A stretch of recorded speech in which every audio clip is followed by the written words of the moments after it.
सत श्री अकाल। तुसी देख रहे हो लोक रंग Punjabi, a local mosaic with artist Jaswant Singh. इस प्रोग्राम में असी तुहानूं मिलवाउंदे हां कुछ खास व्यक्तियों के नाल जिन्हां ने आर्ट के खेत्र में, संगीत थिएटर के खेत्र में, जां उन्हां लेखकां नूं जिन्हां दे काम किताबां के रूप में तुहाडे सामने आउंदे हन, जां कुछ आर्टिस्ट जिन्हां ने पेंटिंग, स्कल्पचर जां किसी होर माध्यम दे विच बड़े वधिया काम कीते हुए हुंदे हन। ते इसे ही लड़ी विच आओ अज असी तुहानूं मिलवाउने हां एक आर्टिस्ट, बहुपक्षी शख्सियत सलीम खान जी दे नाल।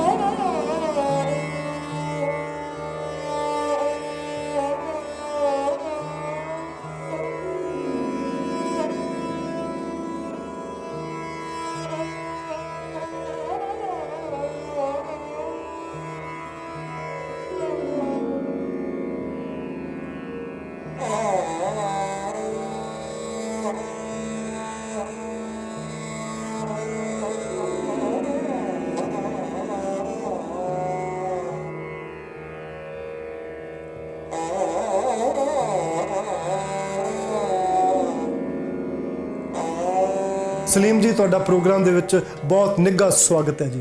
बहुत बहुत शुक्रिया जी मैनू प्रोग्राम ते बुलाउण दा भी।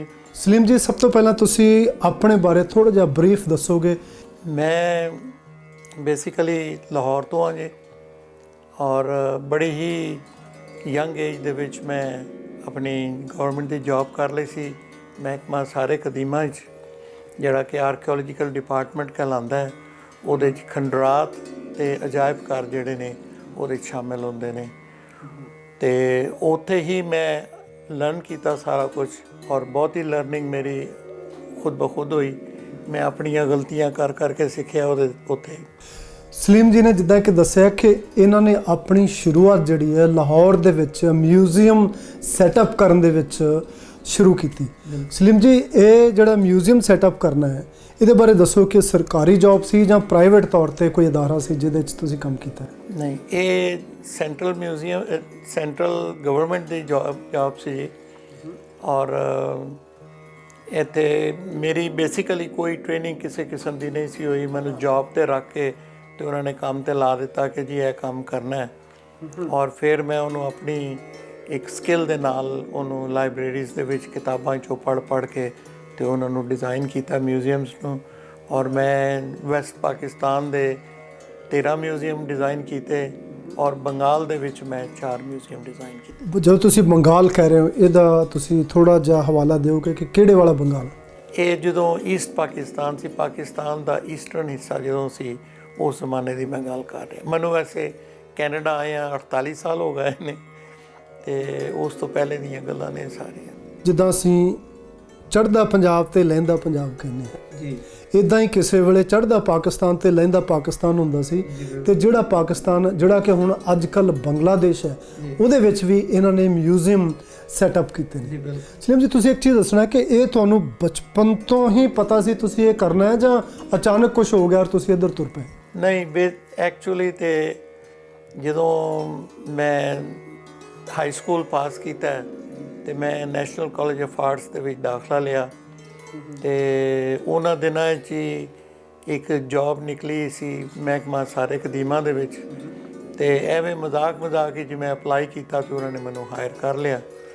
ਤੇ ਮੇਰੀ ਉਹ ਟ੍ਰੇਨਿੰਗ ਜਿਹੜੀ ਸੀ national college of arts the, fine arts ਦੀ, ਉਹ ਵੀ ਰਹਿ ਗਈ, ਤੇ ਮੈਂ ਆਪਣੇ ਆਪ ਹੀ ਸਾਰਾ ਫਿਰ ਕੰਮ ਕਰਨਾ ਸ਼ੁਰੂ ਕੀਤਾ। ਤੁਹਾਡੀ ਗੱਲ ਤੋਂ ਇੱਕ ਗੱਲ ਸਮਝ ਆ ਗਈ ਕਿ ਤੁਸੀਂ ਆਰਟ ਦੀ ਫਾਰਮਲ ਟ੍ਰੇਨਿੰਗ ਵਾਸਤੇ ਕਾਲਜ ਜਾਂ ਯੂਨੀਵਰਸਿਟੀ ਵੀ ਗਏ। ਥੋੜ੍ਹਾ ਜਿਹਾ ਦੱਸਣਾ ਚਾਹੋਗੇ ਸਾਡੇ ਦੇਖਣ ਵਾਲਿਆਂ ਨੂੰ ਕਿ ਤੁਸੀਂ ਕਿੱਥੋਂ ਤੋਂ ਆਰਟ ਦੀ ਤਾਲੀਮ ਹਾਸਲ ਕਰਨੀ ਸ਼ੁਰੂ ਕੀਤੀ ਸੀ?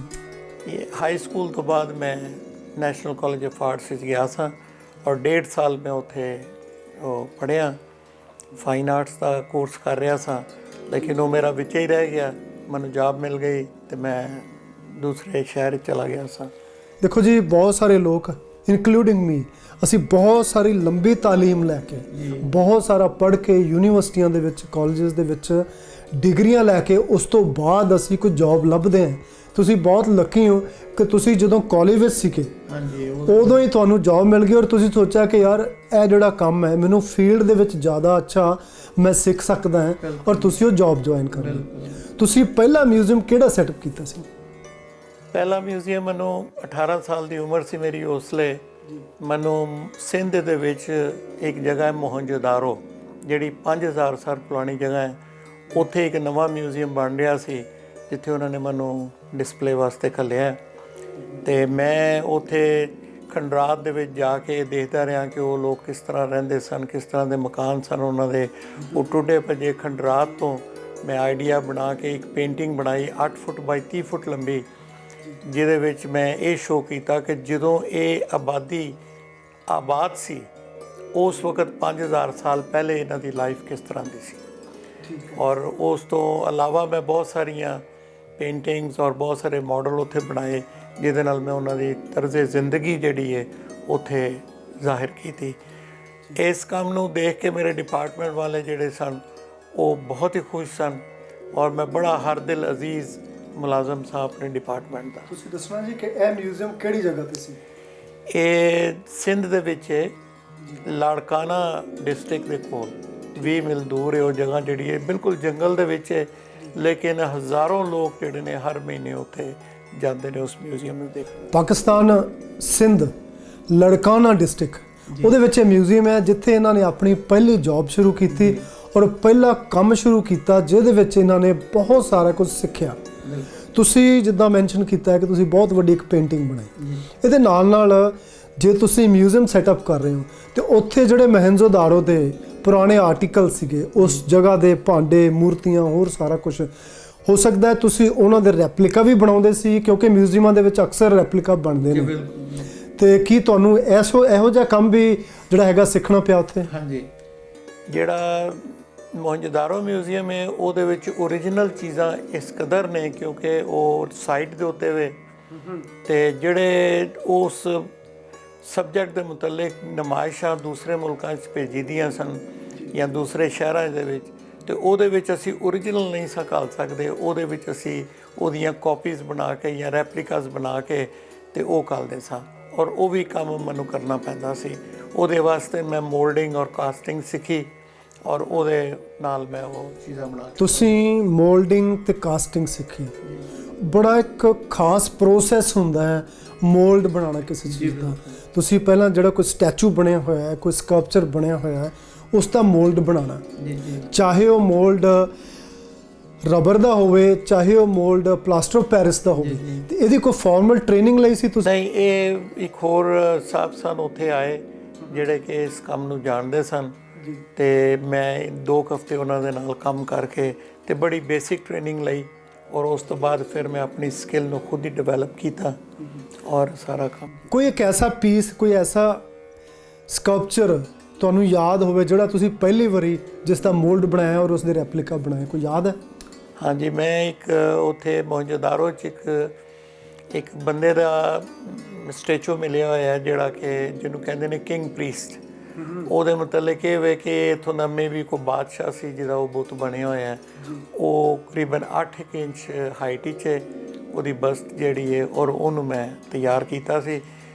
ਮੈਟਰ ਆਫ ਫੈਕਟ ਮੈਂ ਕੈਨੇਡਾ ਆਉਂਦੇ ਆਏ ਉਹਦਾ ਰੈਪਲੀਕਾ ਜਿਹੜਾ ਉਹ ਆਪਣੇ ਨਾਲ ਵੀ ਲੈ ਕੇ ਆਇਆ। ਅੱਛਾ, ਕੀ ਉਹ ਸਾਡੇ ਦੇਖਣ ਵਾਲੇ ਨੂੰ ਅਵੇਲੇਬਲ ਹੋ ਸਕਦਾ? ਅਸੀਂ ਉਹਨਾਂ ਦੀ ਉਸ ਦੀ ਫੋਟੋ ਜਾਂ ਕੁਝ ਦਿਖਾ ਸਕਦੇ ਹਾਂ ਜਿਹੜਾ ਤੁਸੀਂ ਰੈਪਲੀਕਾ ਕੀਤਾ? ਬਿਲਕੁਲ, ਮੈਂ ਉਹਨੂੰ ਡਿਸਪਲੇ ਕਰਾਂਗਾ। ਇਹ ਜਿਹੜਾ ਤੁਸੀਂ ਪਿੱਛੇ ਦੇਖ ਰਹੇ ਹੋ, ਇਹ ਉਹ ਰੈਪਲੀਕਾ ਹੈ, ਉਹ ਪਹਿਲੀ ਸਟੈਚੂ ਹੈ ਜਿਸ ਦਾ ਇਹਨਾਂ ਨੇ ਰੈਪਲੀਕਾ ਬਣਾਇਆ, ਔਰ ਇੰਨੇ ਸਾਲਾਂ ਤੋਂ ਇਹਨਾਂ ਨੇ ਸਾਂਭ ਕੇ ਰੱਖਿਆ। ਬਹੁਤ ਵੱਡੀ ਗੱਲ ਹੈ ਕਿ ਇੰਨੇ ਸਾਲ ਪੁਰਾਣੀ ਚੀਜ਼ ਜਿਹੜੀ ਇੱਕ ਆਰਟਿਸਟ ਨੇ ਬਣਾਈ ਹੈ ਉਸ ਨੂੰ ਸਾਂਭ ਕੇ ਰੱਖਣਾ, ਕਿਉਂਕਿ ਅਸੀਂ ਹੋਰ ਲੋਕਾਂ ਨਾਲ ਸ਼ੇਅਰ ਕਰ ਸਕੀਏ। ਉਹ ਬਹੁਤ ਵਧੀਆ ਕੋਸ਼ਿਸ਼ ਹੈ ਜੀ ਤੁਹਾਡੀ ਕਿ ਤੁਸੀਂ ਬੜਾ ਕਮਾਲ ਦਾ ਕੰਮ ਕੀਤਾ ਹੈ। ਅੱਛਾ, ਤੁਸੀਂ ਜਿਹੜੇ ਮੋਲਡ ਕਰਦੇ ਸੀ ਉਹਦੇ ਬਾਰੇ ਦੱਸਣਾ ਕਿ ਤੁਸੀਂ ਉਹ ਕਿਹਦੇ ਵਿੱਚ ਕਾਸਟ ਕਰਦੇ ਸੀ, ਮਟੀਰੀਅਲ ਕਿਹੜਾ ਯੂਜ਼ ਕਰਦੇ ਸੀ ਕਾਸਟ ਕਰਨ ਲਈ? ਬੇਸਿਕਲੀ ਤੇ ਅਸੀਂ ਕੋਈ ਪਰਮਾਨੈਂਟ ਅਗਰ ਚੀਜ਼ ਬਣਾਉਣੀ ਹੈ, ਕਈ ਬਣਾਉਣੀਆਂ ਹੁੰਦੀਆਂ ਸਨ ਤੇ ਪਲਾਸਟਰ ਆਫ ਪੈਰਿਸ ਦੇ ਵਿੱਚ ਉਹਨੂੰ ਬਣਾਈਦਾ ਸੀ, ਲੇਕਿਨ ਅਗਰ ਇੱਕ ਅੱਧੀ ਚੀਜ਼ ਬਣਾਉਣੀ ਹੁੰਦੀ ਸੀ ਤੇ ਉਹਨੂੰ ਅਸੀਂ ਮਾਡਲਿੰਗ ਕਲੇ ਦੇ ਵਿੱਚ ਪ੍ਰੈਸ ਕਰਕੇ ਤੇ ਉਹ ਬਣਾ ਲੈਂਦੇ ਸਾਂ, ਤੇ ਉਹ ਇੱਕ ਅੱਧੀ ਚੀਜ਼ ਦੇ ਨਾਲ ਗੁਜ਼ਾਰਾ ਹੋ ਜਾਂਦਾ ਸੀ। ਲੇਕਿਨ ਅਗਰ ਜ਼ਿਆਦਾ ਬਣਾਉਣੀਆਂ ਨੇ, ਉਹਦੀ ਪ੍ਰੋਡਕਸ਼ਨ ਕਰਨੀ ਹੈ, ਤੇ ਫਿਰ ਉਹ ਪਲਾਸਟਰ ਆਫ ਪੈਰਿਸ ਦਾ ਮੋਲਡ ਬਣਾਈਦਾ ਸੀ। ਪਲਾਸਟਰ ਆਫ ਪੈਰਿਸ ਦਾ ਮੋਲਡ ਬਣਾ ਕੇ ਕੀ ਕਦੀ ਸਵਾਬ ਮਿਲਿਆ ਕਿ ਮੈਟਲ ਵਿੱਚ ਉਸ ਨੂੰ ਬਣਾਉਣ ਦਾ ਤੁਹਾਨੂੰ?